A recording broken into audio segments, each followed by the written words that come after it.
भक्तों, आज का जो सत्संग का विषय है वो है महर्षि दयानंद और उनका क्रिया योग। और उन्होंने जो सत्यार्थ प्रकाश में जो प्राणायाम दिए हैं उनका विस्तार नहीं है वहाँ पे, किस तरीके से उसे जर्नली दिया गया कि ऐसा करने से ऐसा हो जाएगा। लेकिन चूंकि वो विषय उन्होंने बहुत गहनतम उस पर से पाया था, इसलिए मैं अपने भ्रमण काल में और उस पर भी अनेकों जो भक्तों का ये टिप्पणी रहती है, नहीं नहीं वो तो कहीं भी घूमने नहीं गए, तो मैं जरा सा उनके विषय में बताता हूँ और फिर उनके क्रिया योग के विषय में बताता हूँ, जिससे उनमें अतुलित बल, असाधारण स्मरण शक्ति थी। और बाद में राम जो थे राममूर्ति वगैरह, उन्होंने भी यही व्यायाम अपनाया, प्राणायाम अपनाया। और आगे चल के आप जो बीच के काल में जो थे स्वामी राम तीरथ वगैरह, उन्होंने भी जो है देखिए देखने में पतले थे और असाधारण ताकतवर थे, और आगे चल के उन्होंने उससे समाधि भी प्राप्त करी। तो यहाँ विषय क्या है, महर्षि दयानंद का जो जन्म था वो 12 फरवरी 1883 को उनका जन्म हुआ। बाद में वो अपनी जो वहाँ शिव जी की पिंडी पर जो है उसको शिवरात्रि के दिन चूहे को चढ़ते देखकर उन्हें वैराग की उत्पत्ति हुई उस विचार से, और फिर अन्य भी और कारणों से विचार हुआ। तो मैं यहाँ बता रहा हूँ कि उन्हें आखिर योग में कहाँ से ज्ञान मिला हुआ। तो यहाँ मैं थोड़ा सा ये बताता हूँ।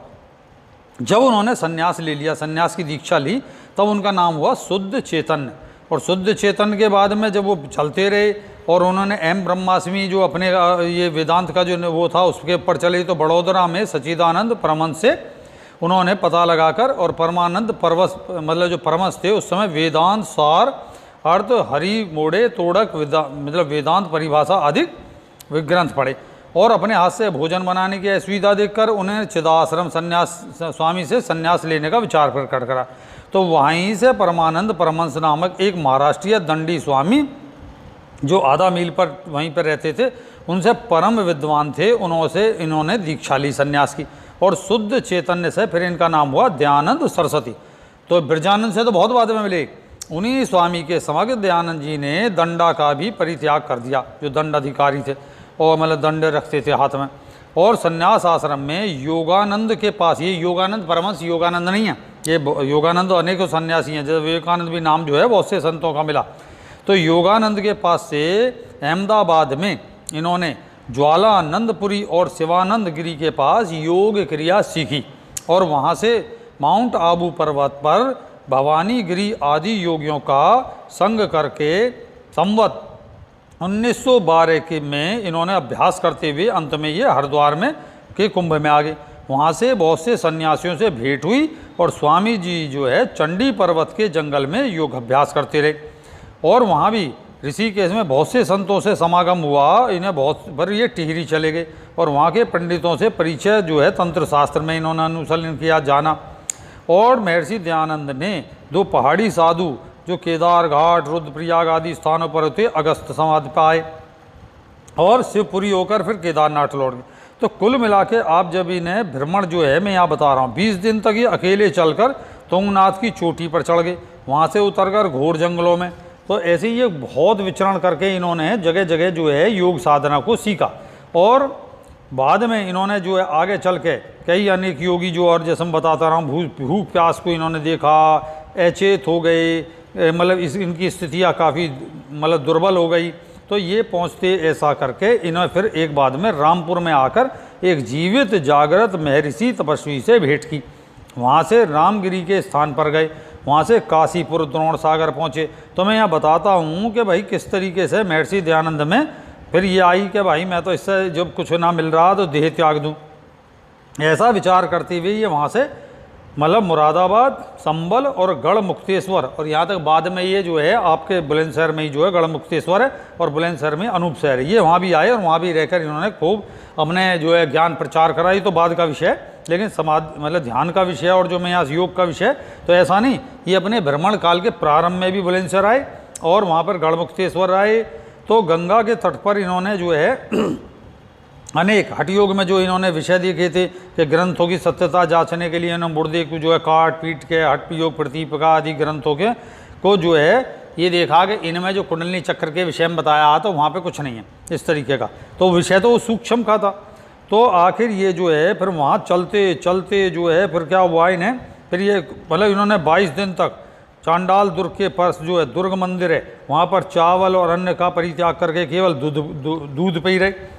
और इन्हें स्वामी जी को भांग का भी सेवन लग गया एक बार, और भांग का सेवन लग गया तो शिवालय में भांग के जो मतलब उसमें इन्होंने पर सपना देखा और शिव पार्वती को अपने विवाह विषयक बात करते देखा। स्वप्न से जागकर इनको बहुत दुख हुआ और वहाँ से ये नांदिया आदि की मूर्ति के साथ पीठ बैठ मतलब फेर कर टेक कर बैठ गए और उन्होंने नादिया के पेट में एक चोर छिपा था, हाथ बढ़ाते ही वह भी भाग निकला।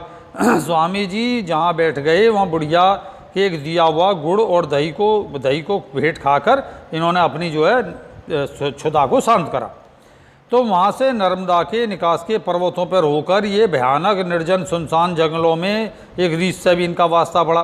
तो मैं कह रहा हूँ कि भाई भक्तों, ये ऐसा नहीं है कि इन्होंने इतनी संघर्ष करने के बाद, जगह जगह योगियों से मिलने के बाद, इन्होंने घोर तप के बाद तब प्राणायाम विद्या में इन्होंने विशेषता दक्ष करी, जो मैं यहाँ बता चुका।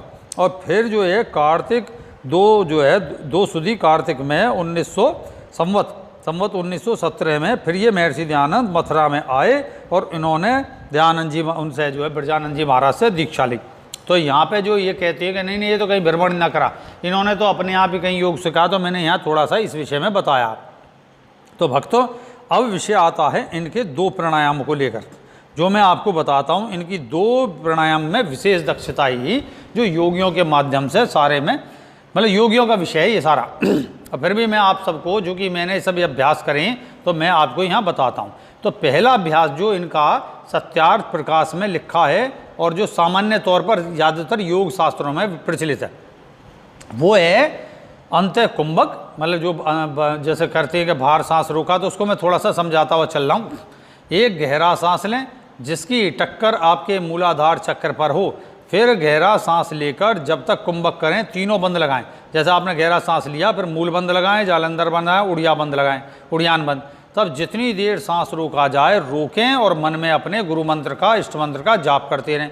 और ध्यान को अपने सामने, जैसे आंख बंद हो गई तो ध्यान क्या करेंगे, तो एक तेजो में बिंदु पर लगाएं, क्योंकि ये विषय यहाँ मूर्ति पूजा से कनेक्टेड नहीं है। योग का विषय ईश्वर को भी जो है, क्योंकि अब हम ध्यान करते हैं तो हम आकृतियाँ ले लेते हैं, ऐसे होंगे भगवान, वैसे होंगे भगवान, जबकि ऐसा कुछ नहीं है। हर एक व्यक्ति की तमगुण, रजगुण, जो सतगुण के आधार पर अलग आकृति उद्भव होती है। उसके पूर्व जन्मों का जो कर्म फल है वो प्रकट होता है, उसके अनुरूप जितने उसने ध्यान साधनाएं मंत्र जप करें उनके अनुरूप से दर्शन होते हैं।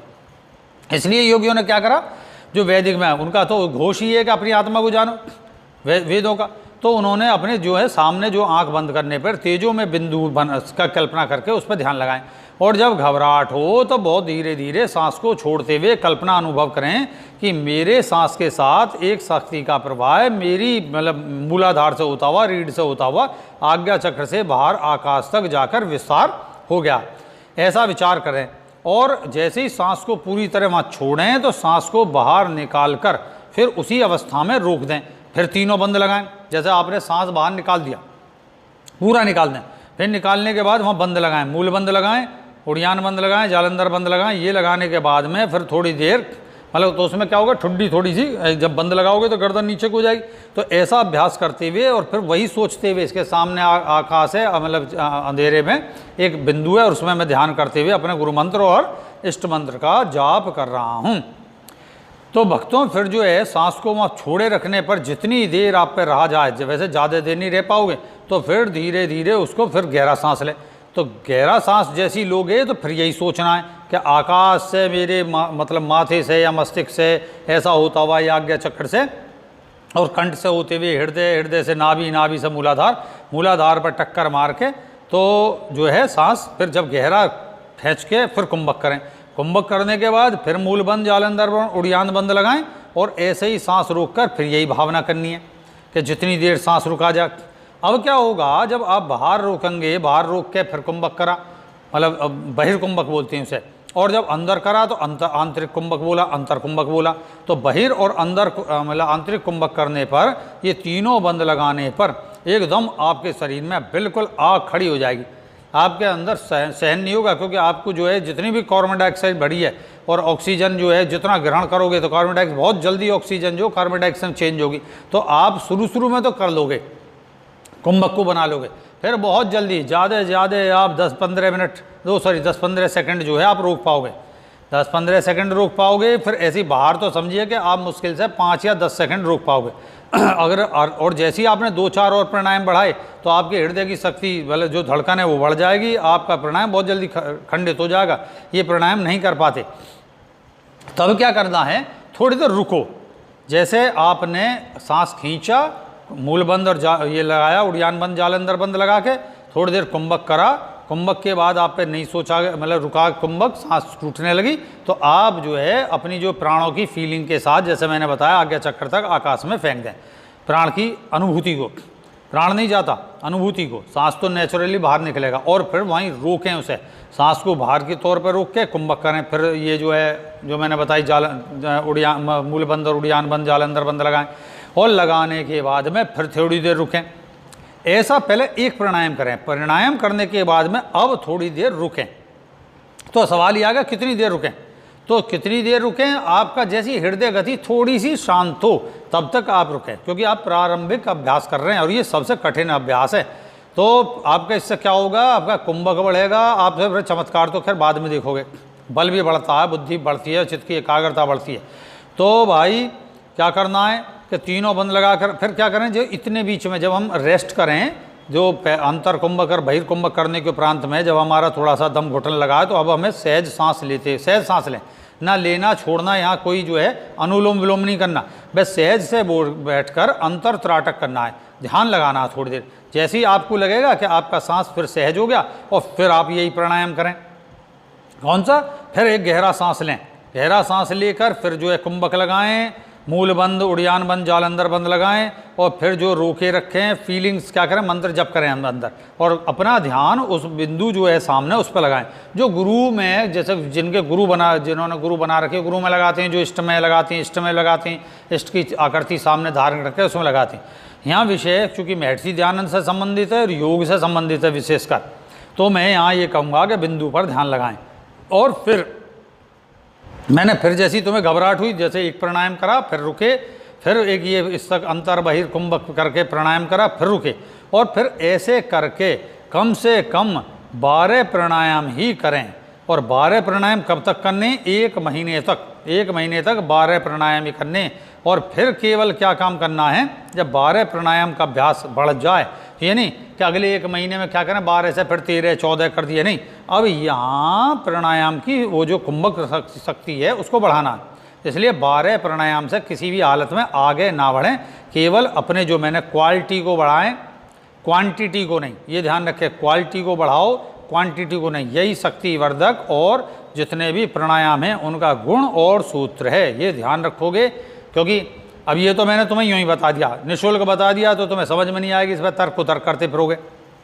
सही मायने पे यही ध्यान रखना, तब आपके मूलाधार चक्र से कुंडलिनी जागृत होगी। प्राणवायु बंद लगने पर, जो बंद कौन सा, मतलब आप कहेंगे आसन में कौन से बैठें, सिद्धासन में बैठें और सहज आसन में बैठ सकती। इसमें विशेष आसन का कोई खास वो नहीं है, और गहनता के लिए तो भाई सिद्धासन है ही, जो मैं पहले बता चुका। तो मूलाधार चक्र से कुंडलिनी जागृत होगी, आपकी प्राण शक्ति एक होगी, और एक होने के बाद में जो मन एकाग्र होगा, मन ही सुषुम्ना है, ये ध्यान रखें, मन ही सुषुम्ना है। तो प्राण जो है मन में परिवर्तित हो, मतलब मन से ही तो प्राण बना है, और प्राण से फिर ये शरीर बना है, तो ये एकदम वापस कन्वर्ट होने शुरू होती हैं। तो फिर मन एकाग्र होगा, मन की दशा बढ़ेगी, तेज बढ़ने लगेगा, जो आप ध्यान कर रहे हो वहाँ जो प्रकाश की मात्रा बढ़ेगी, अंधकार हटना लगेगा, आपका मन स्मरण शक्ति चित्त एकाग्र होगा, प्रबल एकाग्रता बढ़ेगी, अखंड ब्रह्मचर्य अपने आप बनता। और 6 महीने अगर इसे ठीक से करा, और 6 महीने के बाद 2 साल के अभ्यास में आप गहन ध्यान में प्रवेश करेंगे। ये तो हो गया भैया जो अंतर कुंभक और बहिर्कुंभक के विषय में, जो महर्षि दयानंद का अधिकतर आप समाज में देखोगे, और इससे ही उन्होंने समाधि और अवस्था प्राप्त करी। यहाँ खान पान का थोड़ा सा सही से ध्यान रखें, और खान पान का क्या रखें, सहज खाना खाएं, क्योंकि ये नहीं है कि आप भर के ये सब खाएंगे अगर प्राणायाम को बढ़ा रहे हैं। और वो जो दंड बैठक कर रहे हैं उनमें भी यही प्राणायाम करना, गहरा सांस लेना है, अपने एक्सरसाइज में रोकना है और धीरे से छोड़ना, वहाँ प्राणायाम इतना ही है। अब आता है प्राणायाम की जो शक्तिपाद प्राणायाम है महर्षि दयानंद का, और बाद में मतलब योगियों का है ये। महर्षि दयानंद तो प्रसिद्ध हुए इस संबंध में योगी के रूप में, जिन्होंने बल भी दिखाया और बुद्धि भी दिखाई, और अखंड ब्रह्मचर्य तो उन्होंने दिखाया ही। ये भस्त्रिका के 3 प्रकार के प्राणायाम है इस भस्त्रिका में। तो कौन सा है? पहले तेज सांस खींचना और फिर धीरे से छोड़ना, फिर तेज सांस लेना और फिर धीरे से छोड़ना, ऐसे करके मतलब। और खासकर ध्यान रखें, जब तेज सांस खींचे तो मूलाधार तक और पैरों के अंगूठे तक आपको प्राणों के टक्कर की अनुभूति होनी चाहिए। इसमें बंद नहीं लगाना है शुरू में। तो जैसे ही खींचोगे तेज से और फिर धीरे से छोड़ना है। इसमें तेज नहीं, जो आमतौर पर भस्त्रा करती हैं, ये भस्त्रा ऐसे नहीं है, ये नहीं है। भस्त्रा करके फिर जब 25 भस्त्रिका कर लें ऐसी, तो आधा मिनट रुक जाएं। आधा मिनट रुक के जैसी आपकी हृदय गति थोड़ा शांत हो, तब फिर एक गहरा सांस लें और गहरा सांस लेके फिर तीनों बंद लगाएं। मूल मतलब जो मूलाधार बंद, मतलब मूल बंद, उड़ियान बंद, जालंधर बंद, कुंभ लगा के कुंभक करें। कुंभक करते हुए मैंने सुबह से विचार करा कि जो आज्ञा चक्र पर ध्यान करने की स्थिति रखती हैं वो आज्ञा चक्र पर करो, लेकिन सहज में सामने ध्यान करना चाहिए, जिसे बोलते हैं योग में अपने नासाग्र से 12 अंगुल ध्यान करना। तो मूल बंद की बार बार दृढ़ता से। अब यहाँ करना क्या, जो रहस्य, जो जैसे आपका कुंभक लगा लिया तो अपना ध्यान मूल बंद पर लगाएं, मूलाधार पर। और मूल बंद जैसे लगा हुआ है तो उसमें क्या काम करेंगे? खींचो उसे, बार बार दृढ़ करो, मतलब छोड़ना नहीं है। जैसे वो तो लगा हुआ है बंद, उसे थोड़ा थोड़ा टाइट करो, क्योंकि वो मसल्स की, और मसल से वहाँ पेन भी हो जाएगा, क्योंकि आपको शुरू में आदत नहीं है मूल बंद लगाने की। तो आपकी जो वहाँ नस में दर्द होगा उसकी चिंता मत करें, नस नहीं चढ़ती वहाँ। क्या पता चली कि नस चढ़ गई जी लिंग और गुदा के बीच की नाड़ी में, ऐसा कुछ नहीं होता। वो अभ्यास से धीरे धीरे सब सही हो जाता। और बार बार की दृढ़ता से, झटके से मूलाधार से प्राणों को रीढ़ की हड्डी में मन की शक्ति से सुषुम्ना नाड़ी में चढ़ाने का मनोकल्पना करनी है कि आपने झटका मारा और आपकी एक एनर्जी मूलाधार से स्वादिष्ठान चक्र की ओर बढ़ेगी। और फिर जब सांस रुके नहीं, आप पे ज़्यादा देर नहीं रोक पाओगे, तब आप धीरे धीरे जो है उसको बंद, सांस को छोड़ते जाएं, बंद को खोल दें और फिर धीरे धीरे सांस को छोड़ते हुए आधा मिनट विश्राम करें। अब एक ये कुंभक करने के बाद आधा मिनट विश्राम करें। जैसे ही आपका सांस फिर नॉर्मली होवे, फिर 25 भस्त्रिका करें। गहरा सांस लें और आराम से धीरे से छोड़ें, फिर गहरा सांस लें, फिर आराम से छोड़ें, बंद नहीं लगाने हैं। और फिर धीरे छोड़कर जब 24-25 भस्त्रिका हो जाए, 25, तब फिर आधा मिनट रेस्ट करें और फिर गहरा सांस लेकर जैसे मैंने कुंभक बताया, तीनों बंद लगाकर ये कुंभक आपको करना है। तो 25 भस्त्रिका और फिर कुंभक एक, तो 25 भस्त्रिका होगी और एक कुंभक। ये करते हुए 25 भस्त्रिका, एक कुंभक, 25 भस्त्रिका, फिर एक कुंभक, यूँ करके 125 भस्त्रिका और 5 कुंभक करके फिर उसके बाद जैसे 5 कुंभक कर लिए, अब सब ये सब बंद कर दो। अब सहज बैठो, क्योंकि आपका मन इतना एकाग्र हो जाएगा, ध्यान लगने लगेगा कि जितनी देर फिर ध्यान किया जा सके आपके सुबह सुबह उठकर ये सब करने के बाद, तो आप थोड़ी देर जितनी देर बैठें ध्यान करें और फिर उठ जाएं। और ऐसा समझिए भगतों, 3 महीने से 6 महीने तक के बीच अगर ये दोनों प्राणायाम आपने करे और कोई सा भी इनमें से एक प्राणायाम करा, तो आपके प्राण शुद्ध होकर, मन शुद्ध होकर एकाग्र होगा, आपकी स्मरण शक्ति अति तीव्र हो जाएगी। ये देखिए धीरे धीरे जिनका चित्त नहीं लगता, पढ़ाई में मन नहीं लगता और मन एकाग्र नहीं रहता और उन्हें कुछ याद नहीं रहता, भूल जाते हैं, अचानक एकदम स्तब्ध से हो जाते हैं, ये चित्त की एकाग्रता के कारण होते हैं कि चित्त की एकाग्रता आपकी भंग रहती है। और आप ना खान पीन है ही, और हम जो है जब जहाँ से भी, जैसे हमारे अपनी माँ के गर्भ में रहे, माँ का अगर चंचलता बुद्धि रही तो हमें भी चंचलता की बुद्धि संतान को प्राप्त होगी। इसलिए स्त्री को यहाँ ज़्यादा कहा गया कि स्त्री को प्राणायाम ध्यान अधिक करने चाहिए। व्यर्थ की पूजा को त्याग कर उसे स्त्री को खासकर अपने प्राणायाम और ध्यान का विषय बढ़ाए, चित्त की एकाग्रता बढ़ाए।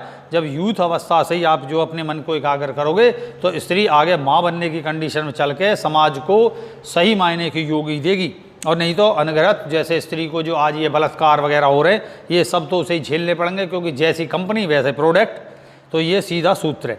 तो फिर यह क्या है कि 3 से 6 महीने के बीच आपको मन जो प्राण शुद्ध होकर एकाग्रता और ओम रूपी एक ध्वनि, ओम नहीं होता वो ओम रूपी की जगह एक अलग ध्वनि सुनाई जाती है। जो 10 प्राण जो हैं वो 5 प्राण और 5 प्राण फिर 2 प्राण, अपान वायु प्राण वायु, संघर्ष रुकता है, उनके संघर्ष से एक नाद उत्पन्न होता है जो ईम के रूप में भी सुनाई देता, ओम के रूप में भी सुनाई देता पुरुष को और स्त्री को भी। ईम के आधार पर वो ईम ही कुंडलनी है, जो मैं अपने उसमें पीछे बता चुका हूँ, कई बार सत्संग बता चुका। तो अनहद नाद बोला जाता जो किसी प्रियतन के बगैर ध्वनि सुनाई दे, तब आपका मन खोने लगेगा।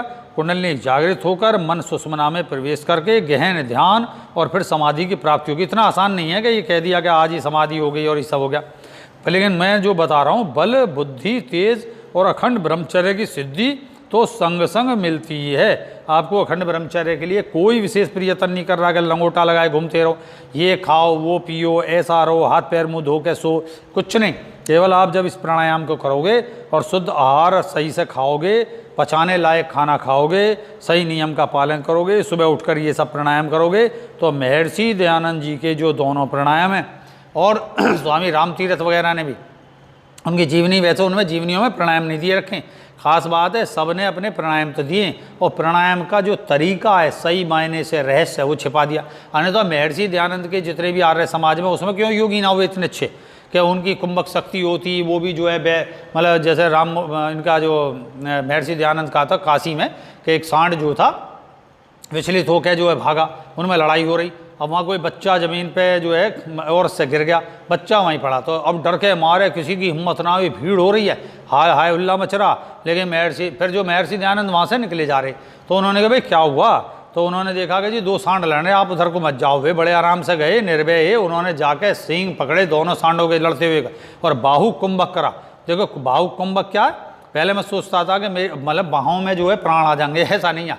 मैंने बहुत साल इस तरीके के अभ्यास करे, तो बाद में पता चली कि वो नियमित एक दंड लगाते थे, एक दंड और एक बैठक, और उस दंड बैठक में 5-5 मिनट की उनकी दंड और 5-5 मिनट की, मतलब 5 मिनट की, 5 मिनट में जिसमें 2.5 मिनट नीचे जाना और फिर 2.5 मिनट ऊपर आना, ये बैठक है। ऐसी उनकी 2.5 मिनट एक दंड लगा के नीचे जाना और 2.5 मिनट दंड में नीचे थोड़ा सा जो आगे गए, फिर रुके और फिर ऊपर उठे। वो इस दंड का अभ्यास प्राणायाम के साथ करते थे। सांस गहरा खींचा, रोका, तो उन्हें वैसी कुंभक सिद्धि। तो नतीजा क्या हुआ, उन्होंने कुंभक होने पर बल इतना बढ़ता है कि उन्होंने दोनों सींग पकड़ा गया, दोनों बिजार एक तरफ कर दिए सांड, और इशारा करा, बच्चे को उठा लिया गया। बाद में महर्षि दयानंद का बल के नाम से भी प्रसिद्ध कि भाई अतुलित बल है इन महाराज में। और ऐसे ही उन्होंने जो थे और भी इस तरीके किस्से हैं उनके, तो मैं यहाँ उनका बता रहा हूँ कि इस प्राणायाम से दोनों से उच्चतम बल वृद्धि के साथ आध्यात्मिक लाभ है। तो भक्तों करो और पाओ, जब पाओगे तो जो है आपको अत्यधिक लाभ होगा। तो मैं कहूँगा यहाँ पर भक्तों प्राणायाम करे करो, सुबह उठ के गहरा सांस लें, धीरे धीरे मतलब रोकें, बंद लगाएं, धीरे धीरे छोड़ें, ये मुख्य प्राणायाम है। ज़्यादा कुछ रहस्य नहीं है, लेकिन अभ्यास में ही रहस्य है, अभ्यास को करो धीरे से। तो कहेंगे भक्तों आशीर्वाद देता हूँ, जय सत्यम सिद्धाय नमः।